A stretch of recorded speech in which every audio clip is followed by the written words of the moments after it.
On a dark and stormy night, the demon lord summoned his generals in a meeting. Almandra, the wielder of flames, Sylphid, the summoner of storms, and Genome, the knight of barriers.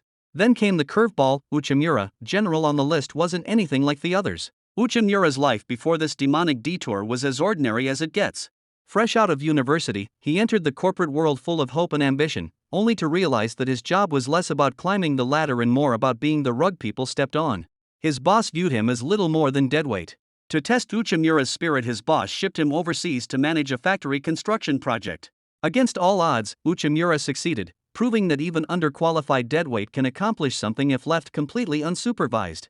Just as he started to feel a shred of pride, his boss called again with the corporate equivalent of a slap in the face, another impossible project in another country. Exhausted and questioning his life choices, Uchimura wandered the streets in a haze, wondering if all this effort was worth it. That's when a bike hit that sent him flying, not to the hospital, but to a demon lord's throne room. He woke up to the sight of the demon lord, who looked like he'd just stepped out of a metal album cover. The demon lord didn't waste time with chit-chats.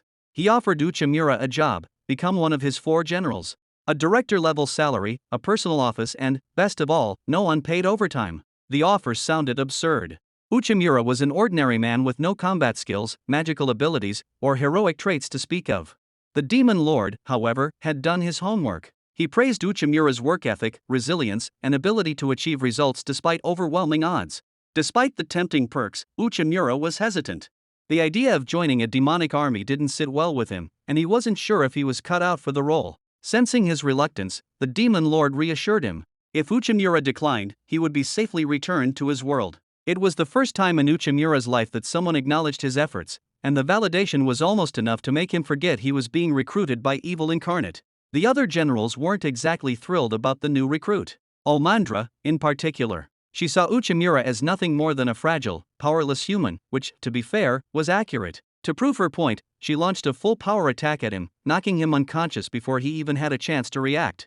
The demon lord stopped Almandra and used the incident to make a point. Uchimura wasn't chosen for his physical strength or magical abilities. Instead, he was chosen for his intelligence and strategic thinking, qualities the other generals lacked. When Uchimura regained consciousness, he was understandably terrified. Begging for his life, he tried to explain that he wasn't cut out for this kind of work. The demon lord, however, reassured him. He wasn't here to fight, he was here to think. The demon lord's current objective was to form alliances with neighboring races. Unfortunately, the previous negotiators had failed to make any progress due to their lack of diplomatic skills. His first assignment as a general would be to secure the allegiance of the Minotaurs, a race known for their stubbornness and strength. To make matters worse, Almandra was assigned as his guide. This arrangement was less than ideal for Uchimura, considering Almandra had just tried to kill him. As they made their way to the Minotaur's territory, Uchimura couldn't shake the feeling that his new job might be even more stressful than his old one. He also realized that this was a chance to prove himself in a way he never could back in Japan. He couldn't decide if this was an upgrade or just a different kind of nightmare. As they approached the Minotaur's chambers, Uchimura braced himself for the challenge ahead. This might be his chance to prove, once and for all, that he wasn't the useless deadweight. Sure, the stakes were a little higher. Failing here didn't mean a bad performance review, it meant death, but at least he wouldn't die wondering if he could have done more. Uchimura and Almandra walked side by side, though the fiery general's impatience was evident in every step. She threatened to accidentally incinerate him if he slowed her down.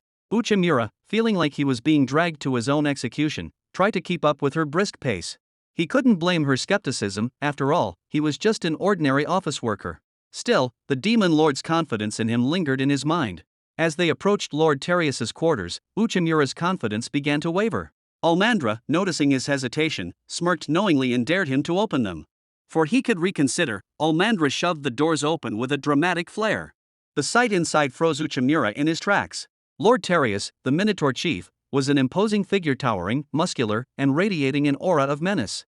Uchimura's brain briefly entertained a vivid image of himself being stomped into a Uchimura-shaped rug. Almandra stepped forward with unshakable confidence, declaring she would handle the negotiations. Her approach started politely enough, but things quickly spiraled out of control. Before long, what should have been a diplomatic conversation had turned into a shouting match. Uchimura watched in horror as Almandra's temper flared, leading to their abrupt discharge from the chamber. Outside, Almandra gasped in frustration and blamed Terius's stubbornness for the failed negotiations. She assured Uchimura that she had been close to sealing the deal, but the chief's stubbornness made it impossible. Uchimura wasn't convinced but chose to keep his thoughts to himself. As she stormed off, leaving him to figure out the situation alone, he wondered how he could salvage the mess she'd left behind. That evening, Uchimura found himself drinking at a dingy tavern, trying to gather his thoughts. The image of the massive minotaur still loomed in his mind, but it also reminded him of a difficult client from his past job. Back then, his persistence and strategy had won the day. Drawing strength from that memory, he resolved to try again. With a new plan forming, he finished his drink and returned to Lord Terius's chambers. Meanwhile, Almandra decided to report Uchimura's presumed failure to the Demon Lord. She painted a grim picture of his incompetence, expecting the Demon Lord to share her doubts. However, the Demon Lord encouraged patience. Frustrated, Almandra returned to the Minotaur chief's quarters, determined to see Uchimura fail with her own eyes. What she found upon her arrival left her baffled. Uchimura was calmly stuffing a sack full of hay. He explained that the hay was part of his strategy. She warned him that Terius was impossible to negotiate with, but Uchimura remained confident. He explained that successful negotiation wasn't about overpowering someone but about understanding them. With that, he walked into the chamber, sack of hay in hand, leaving Almandra in disbelief. The next morning, Almandra rushed to Lord Terius's chambers, expecting to find Uchimura's failure. Instead, she found the chamber empty, save for scattered hay. Assuming the worst, she was about to leave when Uchimura appeared. He informed her that Lord Terius was currently with the Demon Lord, finalizing their alliance. Almandra was stunned. Uchimura explained that the key to winning over Terius was understanding his perspective. The hay, which Almandra had mocked, was a symbolic gesture. Minotaurs valued respect, and the offering had opened the door to meaningful dialogue. Terius had been testing their patience all along, provoking Almandra to measure her peace.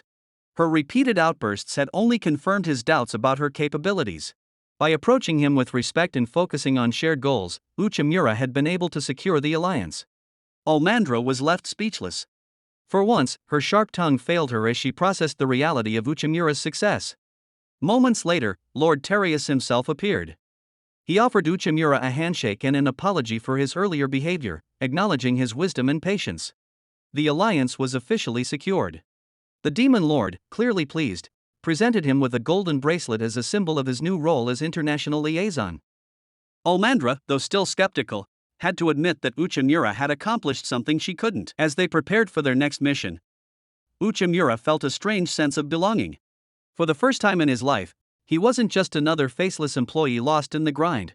He was valued, respected, and even admired. Sure, his new workplace was a literal hellscape, but the benefits were better than anything he'd ever had. Thanks for watching. Don't forget to like, subscribe, and hit the bell icon so you don't miss the next episode. See you next time.